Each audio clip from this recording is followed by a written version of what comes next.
Welcome to MediaPod Nepal. My name is Sugam Tamarkar. So today we're going to talk about bird watching र bird photography को बारेमा चाहिँ हल्का यो पडकास्टमा चाहिँ कुरा गर्दैछौँ.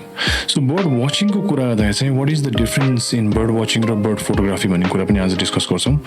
र यो कुरा हल्का त्यो बेसिक जस्तो बेसिक नलेजको लागि चाहिँ म गर्दैछु. म एडभान्स र एकदम बर्ड वाचर्सहरू र बर्ड फोटोग्राफरको लागि चाहिँ यो कुरा चाहिँ गरिरहेको छैन म. It's just a simple podcast for basically new generation of people who want to explore bird watching. Basic understanding of bird watching के हो र bird watching कसरी गर्ने र bird photography चाहिँ के हो र what's the difference between both भन्ने कुरा पनि म आज चाहिँ गर्न चाहन्छु. So आजको टपिक bird watching को कुरा गर्दाखेरि चाहिँ what is bird watching भन्ने चाहिँ कुरा चाहिँ म आज अलिकति क्लियर गर्न चाहन्छु.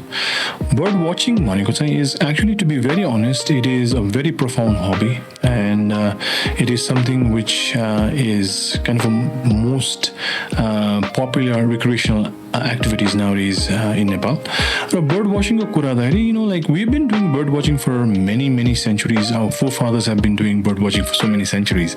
होला अब क्यामेरा थिएन, binocular थिएन, तर पनि bird watching is something which people or we human beings have enjoyed for a very long time. त्यो कुरा त छँदैछ. So तर अहिले आएर मोडर्न डेमा चाहिँ बर्ड वाचिङलाई चाहिँ मान्छेले कसरी लिन्छन् भन्ने कुरा. मेरो भ्यू सुन्नुहुन्छ भने म बर्ड वाचिङमा थिएन पहिला. म I was just into lot of other stuff like then bird watching. I was into photography for a very long time, but like all I did was तपाईँको चाहिँ स्ट्रिट फोटोग्राफी गर्थेँ म, culture photography गर्थेँ, टेम्पल्सहरूको photography गर्थेँ म पहिला. And then like I was looking at something like के exciting field of photography के छ कि भनेर चाहिँ एक्सप्लोर गर्नु खोज्दै थिएँ. र त्यही बेलामा चाहिँ एउटा चाहिँ साथीले चाहिँ मलाई, फोटोग्राफर साथी नै हो, उसले चाहिँ मलाई बर्ड वाचिङको बारेमा चाहिँ इन्सपायर गर्यो है. अब त्यो मोमेन्टदेखि मैले चाहिँ बर्ड वाचिङ सुरु गरेको अब चाहिँ 5 वर्ष भयो. र त्यस मोमेन्टमा चाहिँ वाट आई रियलाइज वाज यो बर्ड वाचिङ र बर्ड फोटोग्राफी भनेको चाहिँ it's basically it's more than whatever it is छ नि. तपाईँ बर्ड वाचिङ गर्न जाँदाखेरि लाइक तपाईँको कति कुराहरू चाहिँ तपाईँको चाहिँ युआर लर्निङ र कति कुरा you're like it's a nature walk. It's like यो नेट जियो हेर्ने र जियोग्राफी च्यानल हेर्नुभन्दा पनि it's a different kind of feeling भन्ने कुरा चाहिँ मैले बर्ड वाचिङमा चाहिँ बुझेँ. So bird watching गर्दाखेरि चाहिँ like मलाई फर्स्ट लागेको चाहिँ I think it's very healthy to do bird watching. When I started bird watching, I was going through a lot of phase in my life, a lot of things happening to me, and I was trying to cope with a lot of things happening to me in my life two time. Bird watching was one of them things which I did, which actually gave such a relief to me. I mean, health-wise as well, mentally as well. Like you're more peaceful, you're more calm, you're stressless. So you bird watching when you go ananda चाहिँ it's very hard to explain until and unless you go bird watching yourself. तपाईले यो कुरा चाहिँ बुझ्नु चाहिँ हुन्न. So bird watching कसरी start भयो र कसरी गर्ने भन्ने कुरा चाहिँ म तपाईलाई आज कुरा गर्न जाँदैछु. First of all the bird watching गर्दाखेरि चाहिँ तपाईँको बेनिफिट्सहरू बुझ्नु पऱ्यो. बर्ड वाचिङ गर्दाखेरि चाहिँ तपाईँको एउटा पिस अफ माइन्ड आउँछ, नेचरमा डुल हुन्छ. It's good for your body, mind and soul. Uh like there is a physical exercise as well, र you are in the fresh air of the words हुन्छ नि. Uh so basically bird watching healthy नै छ. It's a very like people do morning walk in the cities where there is so much pollution, but if you rather go for 2 hours bird watch like somewhere like nearby भन्दा पनि suburbs मा गएर कुनै हिली एउटा trek जस्तै एउटा कुनै गार्डनमा गएर गर्नुहोस्. I mean that is more, I think that has more profound significant like impact on your health rather than you just going out for a sweaty morning walk जस्तो लाग्छ मलाई. Not that I'm saying morning walk जानु चाहिँ नराम्रो भनेको होइन, तर what I'm trying to say to you is bird watching has got more health benefits. I can guarantee you that. So when I started bird watching गर्दाखेरि चाहिँ first त अब आफूले त चरा पनि चिन्दैन थिएँ आफूले, to be very honest with you. अब त्यही घरमा भएको भगेर परिवा यो यस्तै लाइक हुन्छ नि, good luck bad luck, you know what I mean right. यस्तै चराहरू चाहिँ हेरेर चाहिँ चिनिन्. बट बर्ड वाचिङ गरेपछि एउटा अर्कै इन्ट्रेस्ट चाहिँ एउटा अर्कै किसिमको चाहिँ there was more like you see more colourful birds and you got more like attach to it. र बर्ड वाचिङ चाहिँ अलिक रिवार्डिङ पनि छ जस्तो लाग्छ मलाई, किन I think the brain does reward you if you see a beautiful bird, or like if you take a photo of a beautiful bird, something to do with your dopamine, like the brain releases the dopamine, and like you kind of feel happy when you see these beautiful birds. So bird watching गर्नलाई चाहिँ तपाईं खास केही पनि चाहिदैन तपाईलाई. You just need a simple binocular if you have one in the house. Most of us will have binoculars. If not, you don't even need a binocular. Just a simple notebook लिएर पनि हुन्छ. Field guide लिनुस्, birds को बारेमा knowledge भएकोहरु चाहिँ field guides लिनुस्. र bird watching गर्दाखेरि चाहिँ तपाईले चाहिँ त्यतिमा पनि पुग्छ, like you can just see the birds in their nature. र हुन्छ नि अलिकति क्वाइट हुनुपर्छ bird watching गर्दाखेरि चाहिँ. You have to be very quiet. धेरै ठुलो ग्रुपमा जाँदा पनि हुँदैन फेरि bird watching नगरिकन त्यो हल्ला खल्ला नै बढी हुन्छ. So like I think you'd rather go for a small group of bird watchers. It will be nice as well. So you have to be very quiet while doing bird watching. Like time spent on, so you'll have to wake up early, and you also have to like spend a little bit of time. So maybe on a given like weekends or a Saturday or a holiday, the time is spent going say 1 hour say bird watching or I don't think it's possible. It's difficult. Time spent going bird watching on. So when you do bird watching, you do the early, wake up early, go a little bit far off than the city to see different species of birds. र त्यसपछि a little bit silent पनि हुनुपर्छ. र bird watching गर्दा चाहिँ अर्को एउटा noticeable कुरा छ, तपाईले चाहिँ लुगा चाहिँ एकदम कलरफुल र ब्राइट चाहिँ नलाइदिनुस् प्लिज. क्यामोफ्लेज क्यामो लुगा चाहिँ लाउँछौ, किनकि बर्ड्सहरूले पनि नोटिस गर्छ तपाईको ब्राइट कलरको, रेड कलरको, व्हाइट कलरको हुन्छ नि एकदमै कन्ट्रास्ट कलरकोहरु चाहिँ त्यो लुगाहरु चाहिँ त्यो चेन्ज इन द कलरले पनि बर्ड्सहरूले चाहिँ अलिकति नोटिस गर्छ तपाईलाई. र if you wearing little bit of green र क्यामोफ्लेज भयो भने चाहिँ there is a less possibilities of the birds noticing you, although they will notice you. तपाई जति bird watching गरे पनि you feel like you're looking at the birds, but there are another 10 birds looking at you. So bird watching लाई चाहिँ dress code पनि अलिकति चाहिँ राम्रो चाहिँ लाउनु पर्छ. र like I said, dress code भयो, you have to be quiet. र एउटा सानो ग्रुपमा जानुमा चाहिँ एउटा एडभाइस गर्छु म. bird watching गर्दा चाहिँ people they usually go on a big group. अब although and the big bird watching like NGOs and INGOs and like bird lovers, they want to go in a group because there is more of a socializing र अलिकति रमाइलो like talksहरु पनि हुन्छ, किनकि like not everybody is like into bird watching, but not everybody knows about bird watching.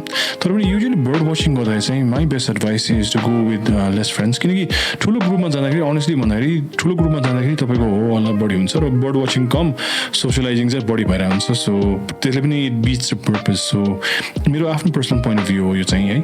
So bird watching चाहिँ गर्दाखेरि चाहिँ maybe 2 or 3 good friends लिएर जाँदा चाहिँ बेस्ट हुन्छ.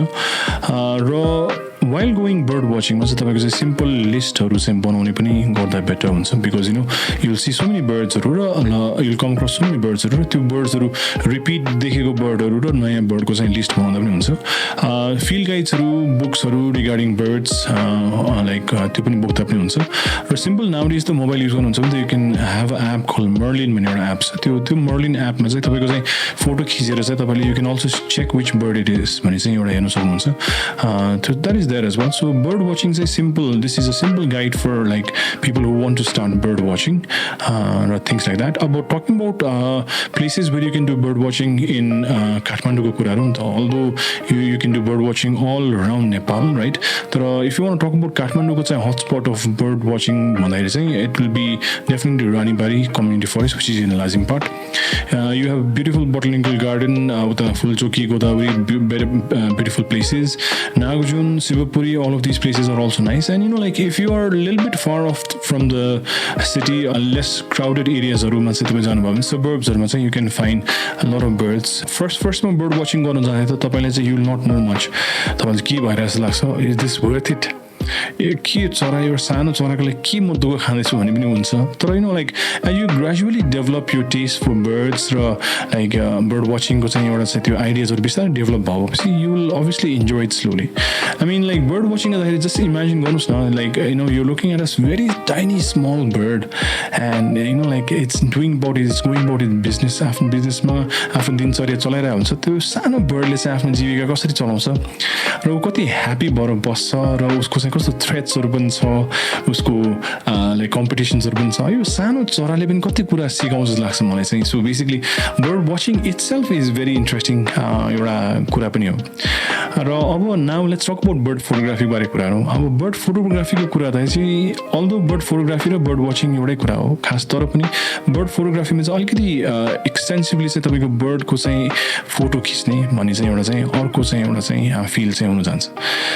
Most of the people who do bird watching bird photography पनि गर्छन् र like there is a difference between like I said earlier मैले चाहिँ बर्ड वाचिङ र बर्ड फोटोग्राफी फरक छ भने अल्दो एउटै फिलको हो, तर पनि बर्ड वाचिङको चाहिँ प्लेजर तपाईँको अर्कै छ र बर्ड फोटोग्राफीको चाहिँ प्लेजर चाहिँ अर्कै छ। बर्ड फोटोग्राफी गर्दा चाहिँ कति क्लोजमा खिच्नुभयो बर्डको फोटो, कति डिटेलमा खिच्नुभयो बर्डको फोटो र तपाईँको कति एक्सन कस्तो ब्याकग्राउन्डमा खिच्नुभयो भन्ने कुरा चाहिँ अलिक कन्सर्नको कुरा आउँछ।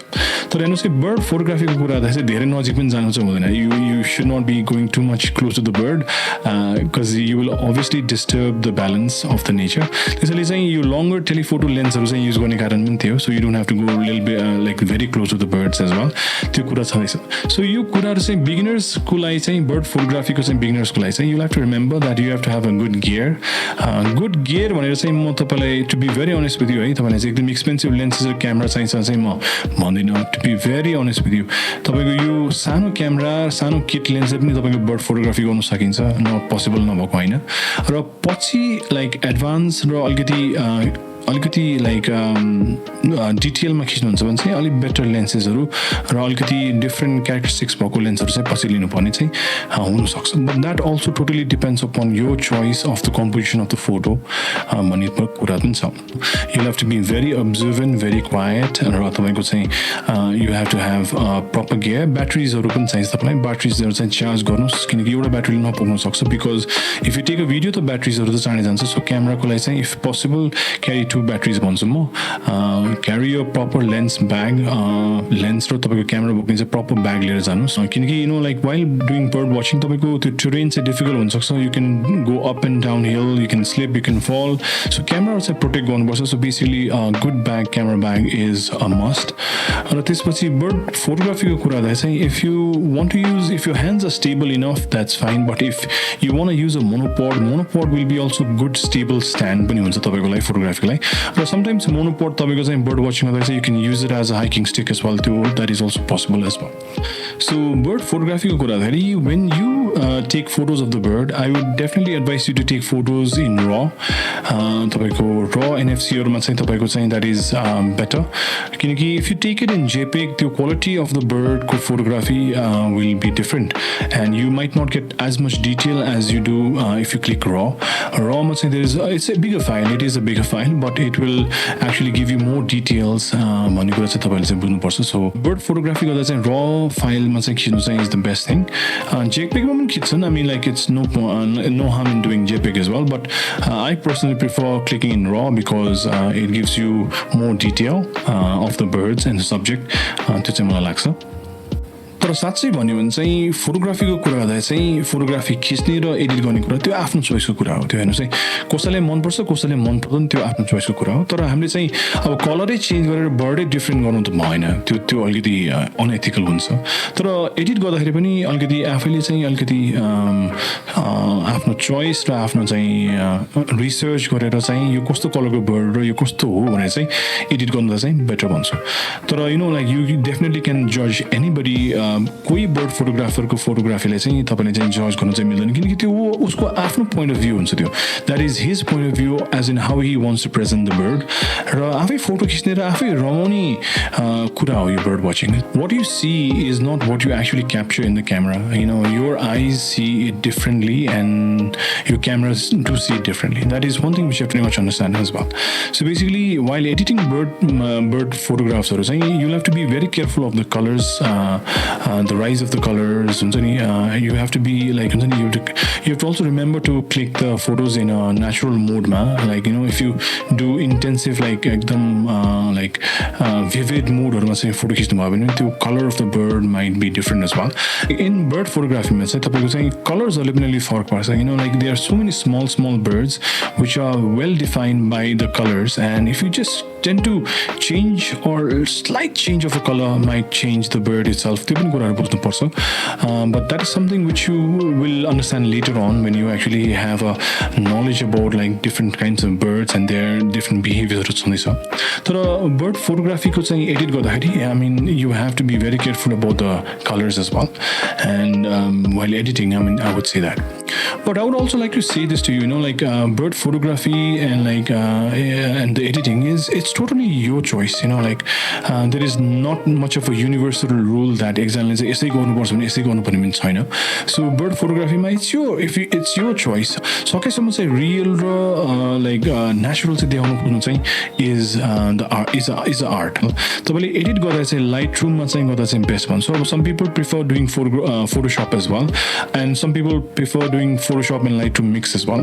अब usually bird को photography गर्न गाह्रो भएको कारण चाहिँ हामी photographers चाहिँ birds and wildlife photographers we prefer using manual. There's nothing like easier than using a manual in a bird photography, because a bird is a moving subject, and like it moves from shady areas to shiny areas to the bushes, and it is it is very fast, so you'll have to control your shutter speed, your aperture, and like if you go manual you can actually control them yourself rather than depending upon the camera को sensor and the exposures metering camera decide गर्नु भन्दा आफैले decide गर्नु चाहिँ better चाहिँ भन्छु. So detail about त्यो bird को चाहिँ photography को चाहिँ things I'll talk in the next podcast if possible, but at the moment you just have to know that like if you want to do bird photography you have to shoot in raw, and if possible please do shoot in manual mode मा चाहिँ that is the best thing you can do. Financially हेर्दाखेरि चाहिँ यसलाई चाहिँ यसबाट चाहिँ I don't think so you get much out of it, although there are professional wildlife photographers who get paid very much well for each photos हरू. तर पनि यो सर्वसाधारणलाई चाहिँ यो bird को photography गरेर चाहिँ तपाईले चाहिँ कमाइ गर्ने र like हुन्छ नि I don't think so there is much finance or monetary benefit of doing this, but why people still do bird photography भन्ने कुरा पनि बुझ्नु पर्यो. It is basically for the awareness and the conservation of the bird को लागि पनि हो. मैले आज कुनै चराको फोटो खिचेर मैले त्यो पोस्ट गरेँ इन्टरनेटमा, लाइक कुनै फेसबुक पेजमा या इन्स्टामा मैले पोस्ट गरेँ. So basically it's all about awareness. मान्छेमा एउटा अवेरनेस पनि ल्याउनु पनि हामी बर्डर्सहरू र बर्ड फोटोग्राफरको एउटा चाहिँ ठुलो रेस्पोन्सिबिलिटी जस्तो लाग्छ मलाई. सो बेसिकली आफ्नो फोटोहरू पोस्ट गर्दाखेरि त्यसको नामहरू, त्यसको नेपाली नाम छ कि त्यसको इङ्ग्लिस नाम छ कि साइन्टिफिक नेम्सहरू त्यस्तोहरू मेन्सन गरिदिनुहोस्. So people are more aware of the birds around you भन्ने चाहिँ कुरा चाहिँ छ. फोटोग्राफी र बर्ड वाचिङ गर्ने भनेको चाहिँ यो अवेरनेसको लागि नै हो हेर्नुहोस् है, किनकि after few years there will be so many species we will not see. हुन्छ नि जस्तै तपाईँले भन्नुहुन्थ्यो होला पहिले मैले कस्तो राम्रो स्पिसिसको चाहिँ चराहरू देख्थेँ, अहिले त एउटै देख्दिनँ, किन भइरहेछ. अब हेर्नुहोस् है, because there is so much like हुन्छ नि like houses coming up and there are so many like वन जङ्गलहरू त्यति मासिँदैछन्, घरहरू बन्दैछन्, कन्क्रिट जङ्गल भइसक्यो. So where is that place for the bird भन्ने पनि कुरा आउँछ. So conservation is also very much important. र कन्जर्भेसन भने पनि तपाईँको एउटा फोटोग्राफीको मेसेज हुनुपर्छ जस्तो लाग्छ, र मेरो फोटोग्राफीको message is all about conservation. I can guarantee you that. So basically, bird watching or bird conservation is something which I do through my photography. So this is all about bird watching or bird photography. Podcast as a So now I would like you to see a few of my photographs, bird photographs, and I'm very proud to say that I've clicked these photographs in Nepal, and these are birds which are found in Nepal. So I'm very proud of that as well. So thank you for listening to me about birds and wildlife today. So I hope you enjoyed my podcast. So later on we're going to talk about a lot of birds, and we're going to get a lot of people, birders as well, my fellow birders here in the studio as well, and we're going to talk about this. So basically these are the few things which I talked about: bird watching, bird photography, things you need to understand about birds. So that's it for me. So thank you for listening to me. It was wonderful. Thank you so much. कवितामा लेखेको भावना कल्पनामा दिने गर्दछौ म चन्द्रमा तिमी मेरो बेलुकी मायाको अर्थ तिमीले भर्दछौ एक्कासी मायाका गीतहरूले तिम्रै